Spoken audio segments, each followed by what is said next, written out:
Saudara Satuan Reserse Narkoba Polresta Banda Aceh kembali mengamankan satu orang kurir narkotika jenis sabu sebesar 1 kg yang diselundupkan di Bandara Sultan Iskandar Muda Aceh Besar pada Selasa 4 Maret 2025.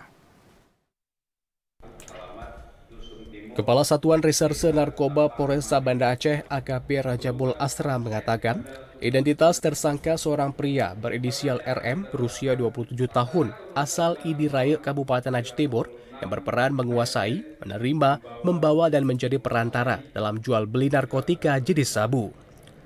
Barang bukti yang diamankan Polresta Banda Aceh bersama petugas Afsek Bandara Sim berupa 4 bungkus plastik yang berisikan narkotika jenis sabu dengan berat lebih kurang 1023,66 gram, satu buah koper warna biru, satu unit handphone, satu lembar boarding pass, dan uang tunai sebesar Rp4.300.000. Adapun pasal yang diterapkan pada tersangka adalah pasal 112 ayat 2, subsidiar pasal 114 ayat 2, subsidiar pasal 115 dari Undang-Undang Nomor 35 Tahun 2009 tentang narkotika. Tersangka ini sudah beberapa kali melakukan hal dengan cara membawa ke Kendari ya Bang ya. Sudah 3 kali dalam hal ini.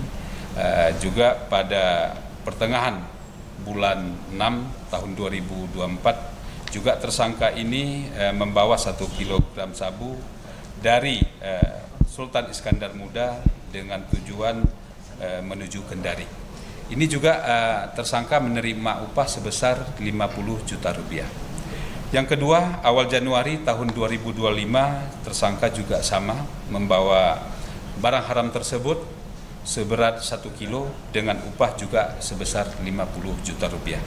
Rajabul menambahkan pada hari Selasa tanggal 4 Maret 2025, petugas Afsek Bandara Sim melaksanakan kegiatan pengamanan dan pemeriksaan terhadap penumpang yang akan melakukan penerbangan dengan pesawat Batik Air nomor penerbangan ID 6899 dengan jadwal pemberangkatan pukul 6.30 waktu Indonesia bagian Barat dengan tujuan Banda Aceh, Jakarta. Dari Banda Aceh, Teguh Ferry, TVRI Aceh melaporkan.